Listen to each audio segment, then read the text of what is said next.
Bonjour à tous, alors ça y est, on a déjà un nouveau teaser de Rolex qui vient d'apparaître sur internet. Pour la blague, il a été retiré rapidement de la diffusion hier et reposté à nouveau aujourd'hui.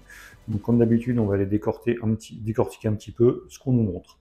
Là, clairement, on a une Daytona en or jaune. Rien d'incroyable jusqu'à maintenant. En quoi ça peut être une nouveauté? Si on regarde de près, on a un bracelet Oyster Flex, hein, donc en caoutchouc, mais ça, c'est pareil, c'est pas nouveau. Donc ce qui peut être nouveau, c'est éventuellement un nouveau cadran.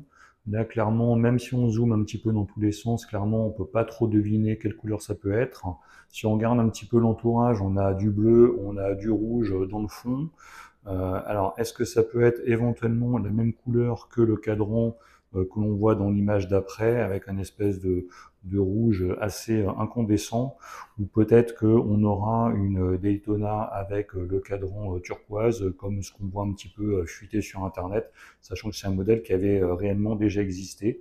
Alors après, pourquoi pas ce cadran rouge avec l'or jaune, ça pourrait éventuellement être compatible à voir, on saura ça donc le 1er avril.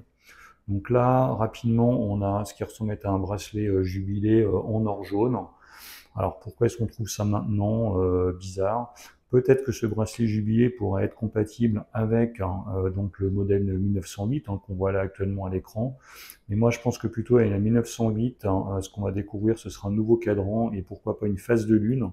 Phase de lune qui n'existe plus depuis que le modèle Cellini a été retiré de la commercialisation. Et globalement, on n'a pas vraiment de complications sur la 1908.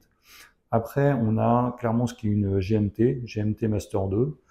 Ça se voit bien en fait au niveau de la lunette. Là, c'est pas une Submariner. Et quand on regarde un petit peu plus au niveau de la couronne, c'est là que ça devient intéressant. Donc, on a en fait trois ronds, dont celui du milieu qui est un petit peu plus grand. Donc ça c'est le fermoir triplock, hein, donc avec trois joints pour que ce soit bien étanche. Mais c'est aussi surtout le signe d'un matériau en or blanc et non pas en acier. Donc probablement une GMT Master 2 en or blanc, ce qui est compatible avec ce qu'on a déjà. Hein. Il existe le modèle Pepsi, équivalent Pepsi, mais en or blanc. Donc là, ce serait celui avec les lunettes vertes. Et donc là, clairement, quand on regarde de près, ici, ce dernier modèle, c'est une Oyster Perpetual, hein, c'est clair. Tout est brossé au niveau du fermoir, au niveau du bracelet. Donc c'est un nouveau modèle d'Oyster Perpetual, plutôt un nouveau coloris. Et à mon avis, on sera sur des coloris un petit peu couleur lilas, un modèle assez féminin avec des couleurs assez douces et très sympa. Mais la grosse nouveauté qui a fuité visiblement sur Internet, là, c'est la nouvelle Land Dweller. J'en ai parlé sur ma vidéo d'hier, mais là, vraiment, on a des fuites.